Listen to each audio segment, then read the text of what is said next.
Oi pessoal, eu sou Márcio Nobre, neurocirurgião da Santa Casa de Montes Claros, neurointensivista e professor de neurologia. Hoje nós vamos falar sobre hipertensão intracraniana. O que é hipertensão intracraniana? Isso é uma das patologias que nós mais temos medo, porque é a principal complicação do traumatismo crânioencefálico grave, do AVC isquêmico ou hemorrágico extenso. Então, é o final de uma evolução que, se não for cuidado, é o que chega a ponto de uma hipertensão intracraniana refratária e morte cerebral. Então, a hipertensão intracraniana é uma coisa que a gente tem que entender, compreender e é uma importante patologia a ser tratada e evitada. Bom, então, nós vamos falar um pouquinho sobre essa hipertensão intracraniana. Então, eu sou Jean-Francisco Márcio Nobre, eu tenho esse canal, aqui é meu canal no YouTube. Essa aula vai ser colocada nesse canal. Esse canal tem a função principalmente de ensino de neurologia, de neurocirurgia. E aqui o Instagram. Bom, a nossa cabeça tem uma caixa craniana, que é uma caixa óssea rígida, formada de osso, né? E, igual está mostrando aqui, essa aqui é a visão frontal, a visão lateral, então uma caixa óssea bem rígida. Essa caixa tem um orifício abaixo, que é o único orifício mais significativo da caixa craniana. Então é uma caixa craniana quase que totalmente fechada, tá? O que tem dentro dessa caixa craniana que é importante? Então, mais uma vez, a caixa craniana fechada e essa caixa tem um orifício. Esse orifício daqui de baixo continua com o orifício da coluna espinhal. Então, nós temos uma cavidade craniana que continua com uma cavidade raquiana. Então, forma uma grande cavidade que tem grande comunicação entre elas. Isso é importantíssimo, porque a água flui livremente entre as duas cavidades. Então, mais uma vez, aqui dá para mostrar a grande cavidade que é a caixa craniana, que é uma visão lateral, cortou a parte, tirou uma metade. E aqui, essa caixa, ela é totalmente aberta? Não. O cérebro fica aqui dentro, mas ele não é totalmente solto. Essa caixa é dividida por algumas membranas rígidas, que a gente chama de dura mater. É igual um plástico duro. Então, a principal divisão das cavidades é o tentório, a tenda do cerebelo, que divide essa caixa craniana em duas partes. Um compartimento infratentorial, que aqui é o tentório, e um compartimento supratentorial. E nessa parte supratentorial, nós temos a tenda que divide essas duas partes em um lado e em outro. Aqui vai ficar bem ilustrado. Aqui nós temos a cavidade intracraniana, nós temos a tenda do cerebelo dividindo esse compartimento em dois grandes compartimentos, o supratentorial e o infratentorial. Esse supratentorial tem a foice que divide em lado direito e lado esquerdo. Então, veja, a grande cavidade intracraniana, ela não é uma loja única. Se ela fosse uma loja única, colocaria em risco a integridade do cérebro, a menor trauma, porque teria grande mobilidade o tecido cerebral. Então, dividindo em compartimentos, isso aumenta a resistência a traumas. Então, mais uma vez, aqui nós temos a caixa craniana, que continua com uma cavidade raquiana, né? Tem uma comunicação livre. E aqui tem o tentório, que divide a tenda do cerebelo, e a foice, que divide em duas metades. Bom, e aqui mostra o crânio e o cérebro que fica confortavelmente dentro de uma caixa craniana. É importantíssima essa caixa craniana, porque é ela que mantém a integridade, a proteção do tecido cerebral, que é um tecido super friável, super sensível. Então, agora, e essa caixa craniana? Que tamanho que é essa caixa? Então, a média vai de 1,4 kg a 1.700 ml, de 1.400 a 1.700 ml. No Brasil, pelo tamanho nosso, é uma média de 1.500 ml, 1,5 litro a nossa cavidade craniana. Mas dentro dessa cavidade, 80% é ocupado pelo cérebro, pelo encéfalo, 10% por líquido e 10% por sangue. Então, essa proporção, ela é rigorosa. Essa proporção ela tem que ser mantida. Às vezes, se a pessoa mais velha tem um pouco mais de água, né? Se a pessoa mais nova, tem o cérebro, ocupa a maior parte do espaço. Então, é uma média, tá? E isso é importante por causa da pressão. Então, aqui nós temos, mais uma vez, a caixa craniana, né? E aqui, com o conteúdo, esse conteúdo do encéfalo, sendo que ele é 80% do compartimento, então é mais ou menos 1.200 ml, é o cérebro que ocupa, o encéfalo, toda essa estrutura, né? Então, isso é uma estrutura menos móvel, menos maleável, ela é mais fixa. Então, o cérebro não tem essa mobilidade, essa maleabilidade. Ele não é rígido, mas também ele não é muito móvel, tá? Então, ele ocupa esse espaço todo, mais de 80% do espaço. Então, além do cérebro, né, nós temos o líquor. O líquor, ele é produzido aqui no plexo coroide e ele circula por essa caixa craniana. Ele circula pela fossa posterior, circula pela cavidade raquiana e ele passa para a parte supratentorial e é absorvido pelas granulosidades as velocidades araquidônicas.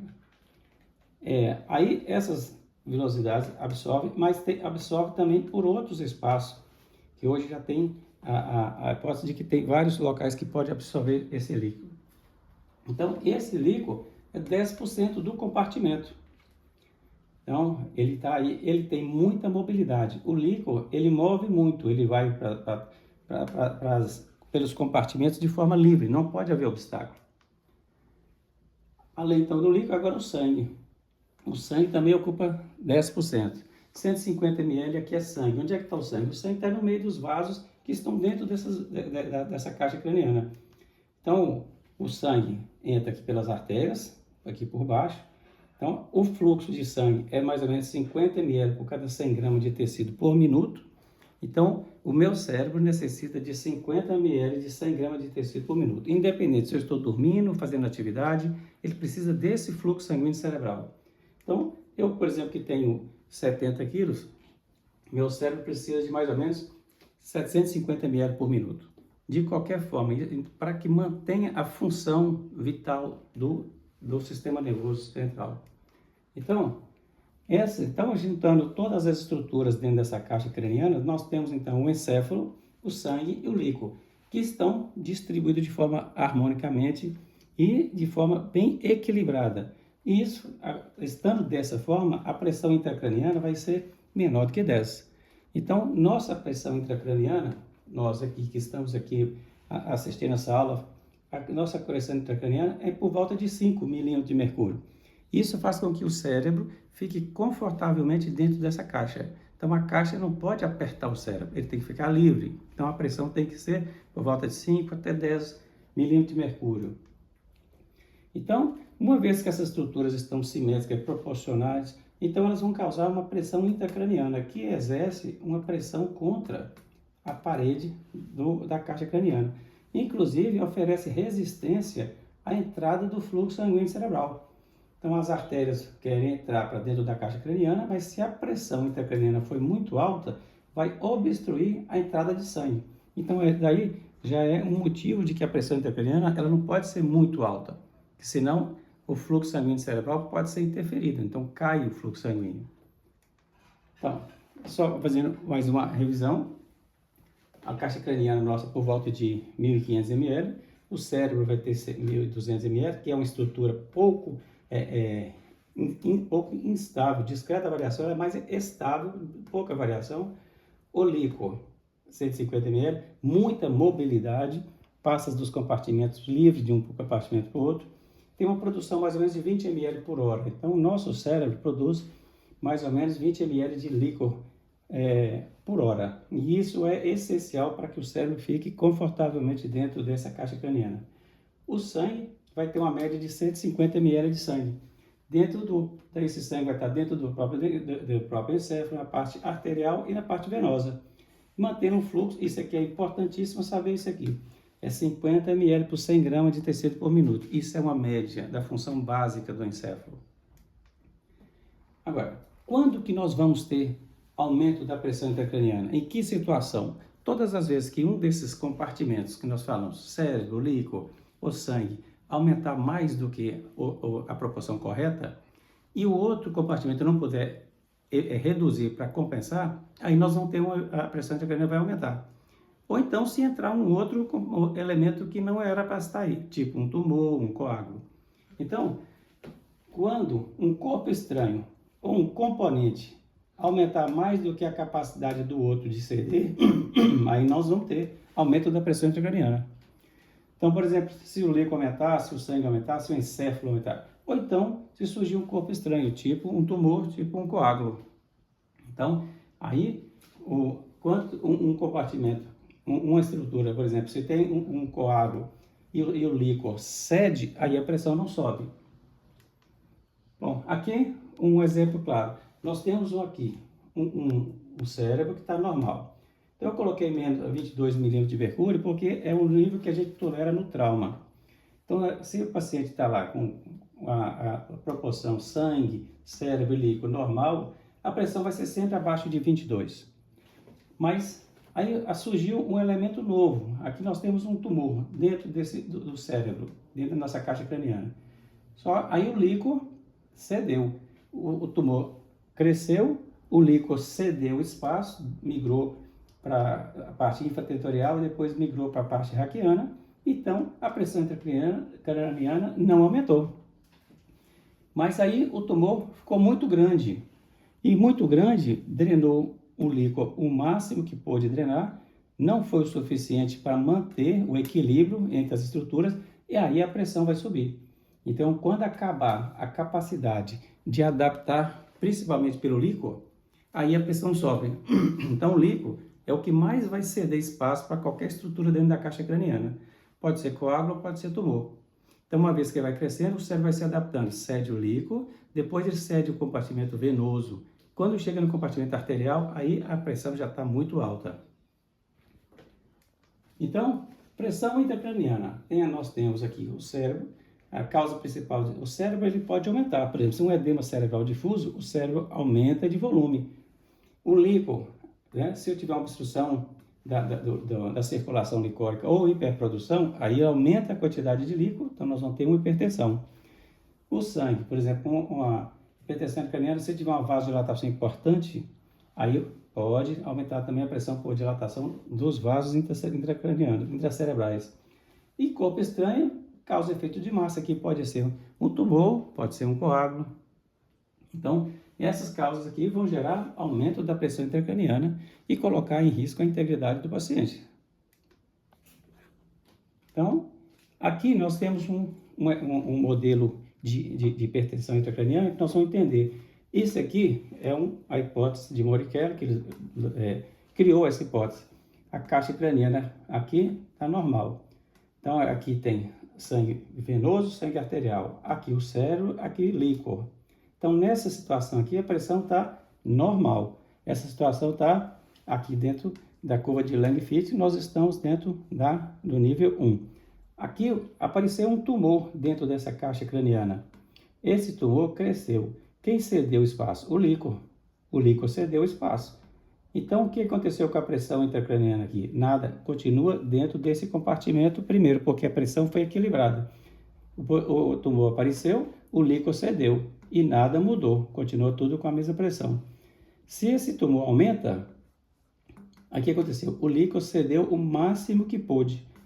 O compartimento venoso, sanguíneo venoso, também cedeu.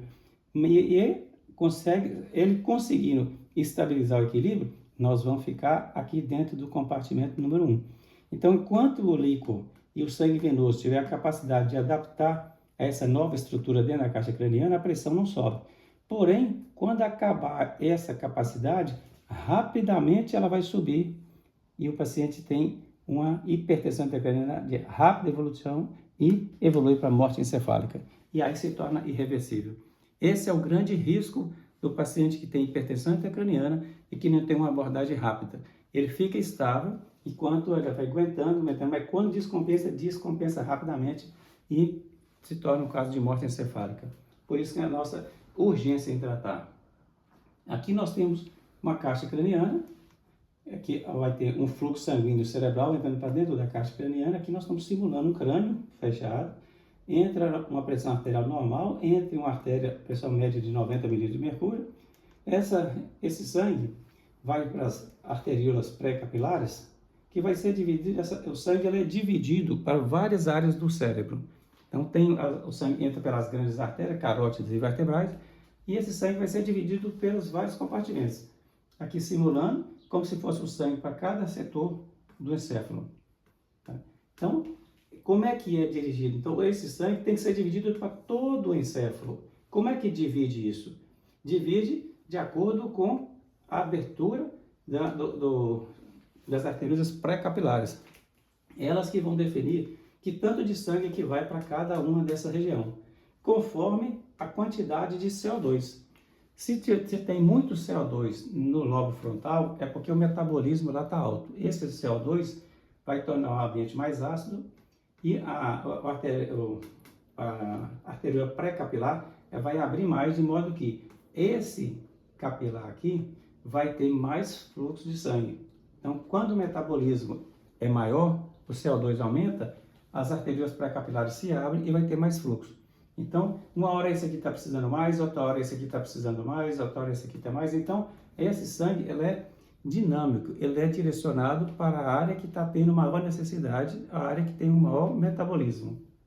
Então, isso chama acoplamento metabólico, isso é essencial para o funcionamento do nosso cérebro. Então, esse capilar aqui, ele sofre influência intensa da pressão intracraniana. Então, se a pressão intracraniana sobe muito, esse capilar vai sofrer uma pressão alta e vai interferir na passagem de nutrientes para o tecido nervoso. Então, mais uma vez aqui, de forma mais rápida, então é o crânio, entra um sangue arterial com muito oxigênio, vai passar pela artéria capilar, esse vai passar para o capilar, aí depois vai passar para o sangue venoso, vai passar para as veias. Entra um sangue cheio de O2 e sai um sangue cheio de CO2. Então, esse O2, ele vai sair para o tecido cerebral e o CO2, aqui produzido na região, vai tornar o local com mais acidez ou menos acidez, ou seja, vai ter mais fluxo ou menos fluxo conforme a quantidade de CO2 no local. Então, o fluxo sanguíneo é 50 ml, é o sangue arterial, passando para o sangue venoso. Então, vamos adiantando um pouco mais. Aqui é o cérebro, então o metabolismo do cérebro. O sangue arterial sempre passando para a fase do sangue venoso. Então, se nós temos 150 ml de sangue dentro da caixa craniana em determinado momento, 50 ml vai estar dentro da artéria e 100 ml nas veias, porque as veias são maiores. Então, isso é uma autorregulação cerebral, isso é um acoplamento metabólico, isso é essencial para o nosso funcionamento. Então, o fluxo sanguíneo cerebral é rigorosamente controlado, independente da pressão intracraniana, da temperatura, ele é o fluxo que ele necessita. Ele é dependente da demanda metabólica, isso é importantíssimo. Bom, aqui só um exemplo rápido, uma isquemia cerebral vai tendo alterações isquêmicas, alterações e vai gerar hipertensão intracraniana. Então, nós temos que barrar essa cascata, para que a hipertensão intracraniana não fique uma coisa irreversível. Então, nós temos que barrar essa sequência. Bom, aqui uns exemplos de hipertensão intracraniana, uma tomografia com uma grande inchaço cerebral, um edema cerebral importante, tem uma hipertensão com desvio da linha média, aqui com hidrocefalia com acúmulo de água. Vamos ver isso. Aqui uma hipertensão com um tumor intracerebral, aqui um hematoma intracerebral. Então, várias causas de corpo estranho dentro da caixa craniana levando à hipertensão intracraniana. Bom, quando que nós vamos suspeitar de hipertensão intracraniana? Em caso de dor de cabeça, vômitos, alteração de visão, caso de confusão mental, acometimento de pressão intracraniana, da pressão craniana, acometimento da pressão craniana, sonolência, torpor, midríase, anisocoria, descerebral, decortical. São alterações que a gente nos sugere aumento da pressão intracraniana, ou seja, nesses casos aqui tem que ser abordagem de urgência.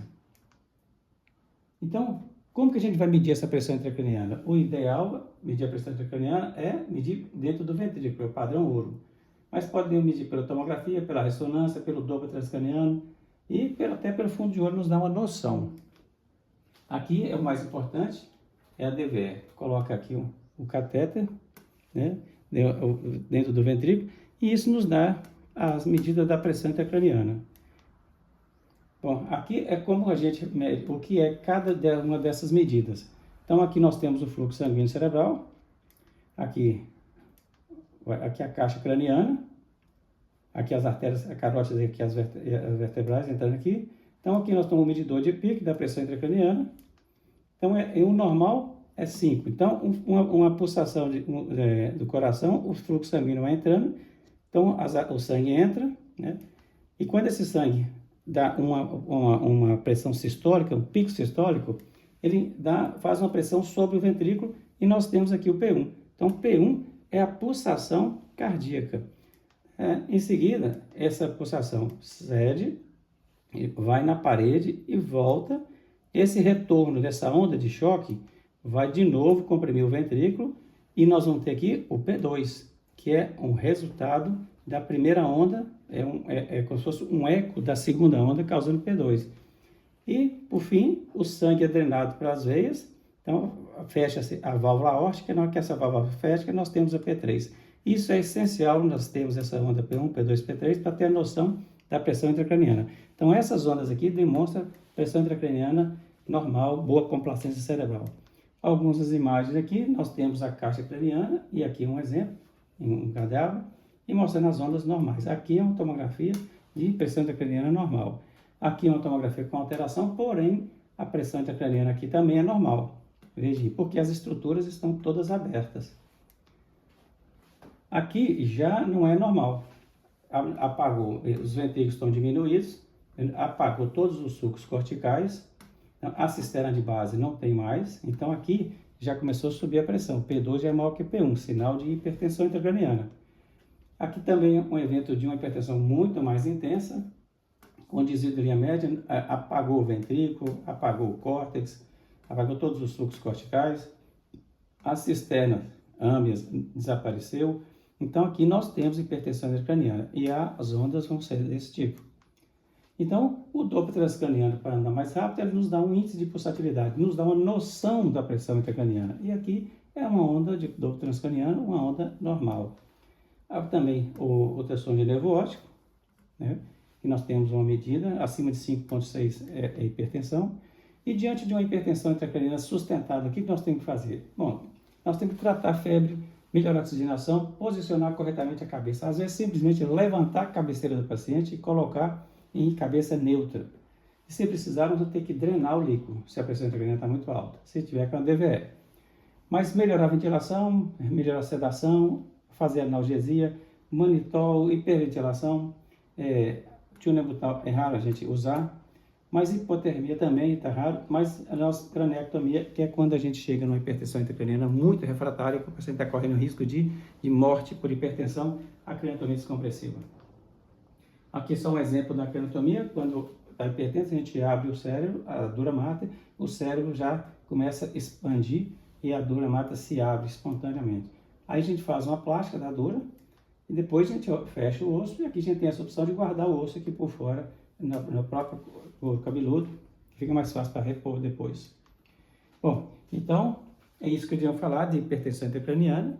Né? Tentei não ser muito intenso, né? Por causa de fica difícil o assunto, mas obrigado pelo convite e não se esqueça, eu tenho um canal Márcio Nobre Neuro, é um canal de neurologia, se puder conheça o canal e acesse e dê uma opinião sobre o canal. Obrigado a todos.